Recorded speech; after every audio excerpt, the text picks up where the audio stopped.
Hello, everybody, and welcome to podcast number 74 of The Real Estate Show. I'm Cherise Selley. With me back in the studio is Judy Steenland, and we are so happy to be back with you as we're talking about some relevant things that apply to all of our clients, all of our listeners, and we want you to be the first to have this information and to digest it for your good. And what are we digesting today? We're going to talk about empowering you to make a decision. Yeah.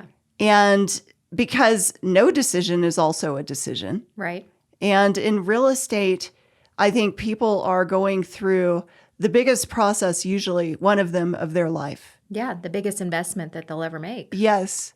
And there has to be some type of honor to the soul of yourself as the client. As you're going through a process, that you have to realize that how you process matters. No matter what anybody else says, no matter what we do, no matter what you hear, but you have to also tune out some noise because the media is going to scream at you.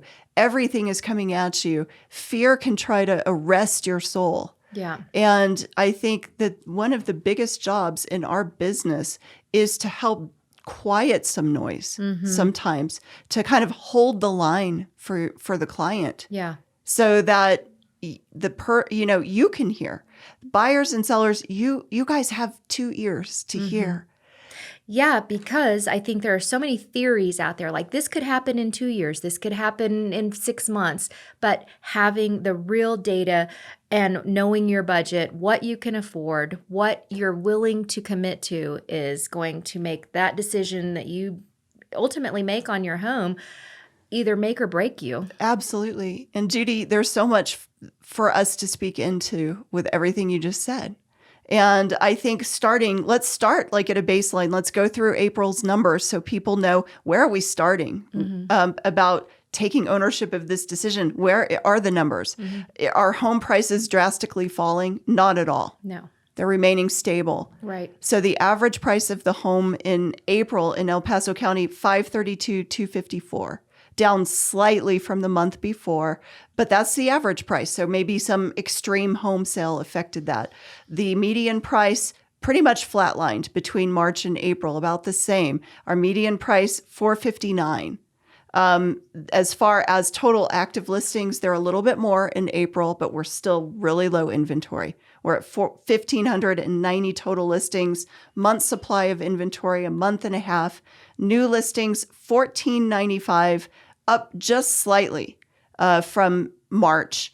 And as far as sales, 1,090 in April, up a little bit from March, down 26.8% because, interest rates. We've talked about it in the last show. Right. Well, and just for context, just for the listeners to know, if we're at a month and a half of inventory, a balanced market is considered around a 6-month inventory. Right. So we're still less than half of what a balanced market should look like. And that means we're still in a seller's market, but there are some challenges even as a seller. Yes. Even though it's their market. You're right. And I think, people have finally, I believe that the shock of interest rates has settled. Yeah. I think people are kind of getting used to it. Right. So, and adjusting their criteria. yes. So they've talked to most people have talked to the lenders. They've gotten kind of a new idea of where things are going. And they're seeing that interest rates are they're also not really going crazy high right now. I mean, they are high, but they're not changing it into crazy amounts and going to 7% right now. We're maybe at 6.5% or just even under, depending on people's credit score. Right. So people are getting used to that, and multiple offers are back with a but. Yeah. That sometimes if the exploration of what the true cost of the home is, then sometimes people will back out even if they've made an offer. Yes, which is so important even as we're representing our sellers, that we're making sure our buyers agents that we're working with have fully qualified those buyers, and that we've talked with their mortgage loan officers as well. That's right. To see if the real-time numbers match what they're offering. Good question to find out in this market. We talked about taxes, death and taxes in our last podcast. Yep. The conversation has to continue because there's a lot to say. Yeah. And when we talk to the lender, if we're a listing agent, we're talking to the buyer's lender, are they aware of like the new tax rate for the home they're offering on? Right, because it can affect their payment upwards of $200 to $300 to $400 in some cases, depending on where you live. That's right. Yeah. So buyers have to understand that a lot of times the MLS listings still have the old assessment numbers, not the new, because they're not due yet.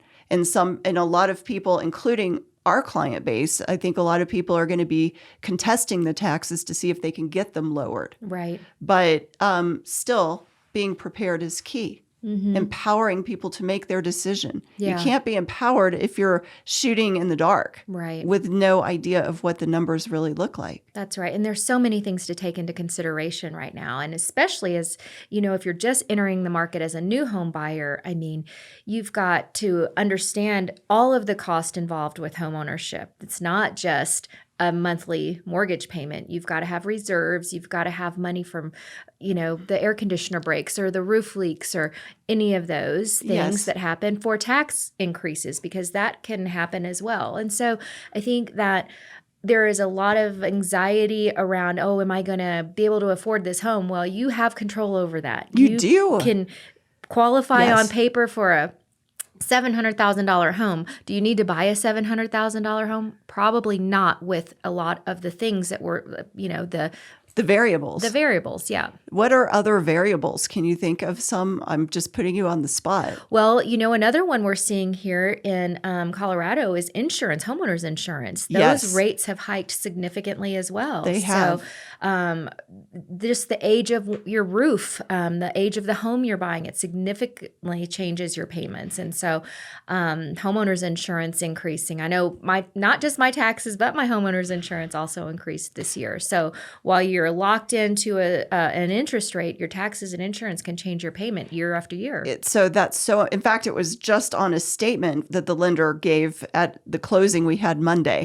And there was a form about that specifically, that basically they're signing up, understanding that there are variable rates, not to the interest rate, but to variances for taxes and for insurance. Right. And, for years, you and I have over 50 collective years in real estate.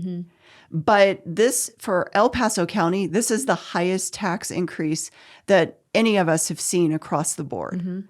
And so what do you do with this tax increase? And as a seller, should you contest? Here's what my concern is for my sellers. Sellers are thinking, I'm going to bail out of here. I'm going to be gone. And it doesn't affect me because it's not paid until next year. Well, sellers, I think it's still worth protesting the tax if you decide to do that. If it makes sense, if the assessment is much higher than the comps for the period of the assessment, it may make sense to contest that, because you're setting up success for your sale. You're setting up success to decrease a little bit of the shock value to the new buyer. Right. So as a seller, you're also in control. There's Right. something you can do that actually could be beneficial to the buyer. That's right.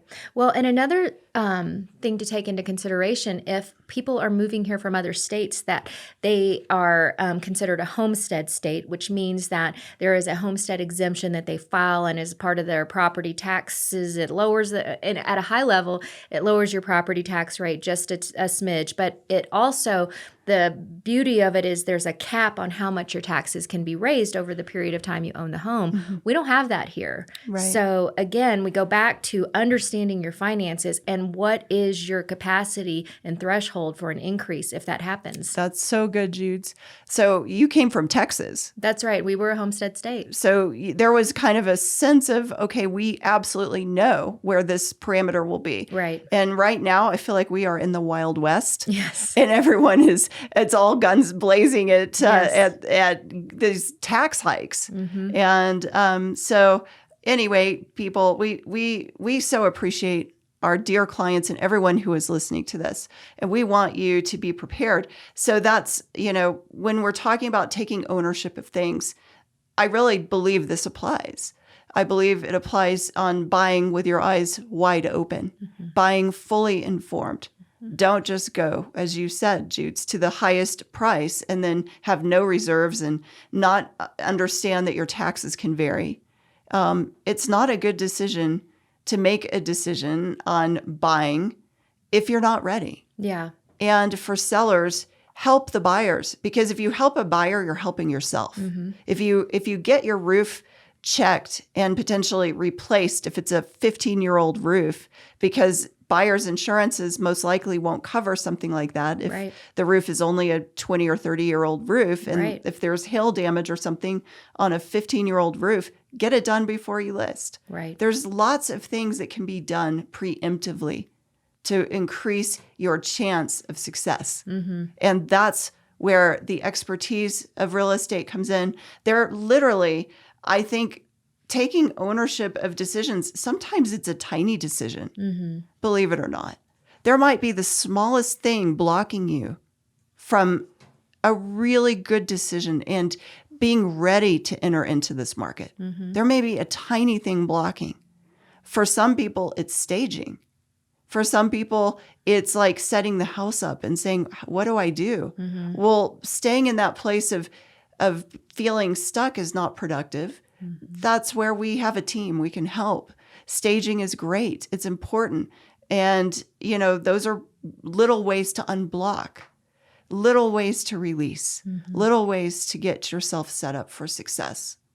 And certainly we have a heart for not just putting a deal together, but putting a legacy. Like, these are people's homes and lives. Yeah. And there's a legacy to be created. So I think it's so important that we allow our clients to experience the beauty of taking ownership for their decision. Yeah. And empowering them. Yeah. I think that homeownership is still the first way that people are able to build wealth. And it is one of the only ways that some families are able to do that. So entering into the market might feel a little bit scary, but on an average, I think I heard the statistic that the net worth of someone who continues to rent versus someone who owns a home is $8,000 as a renter or $320,000. That's just a national average.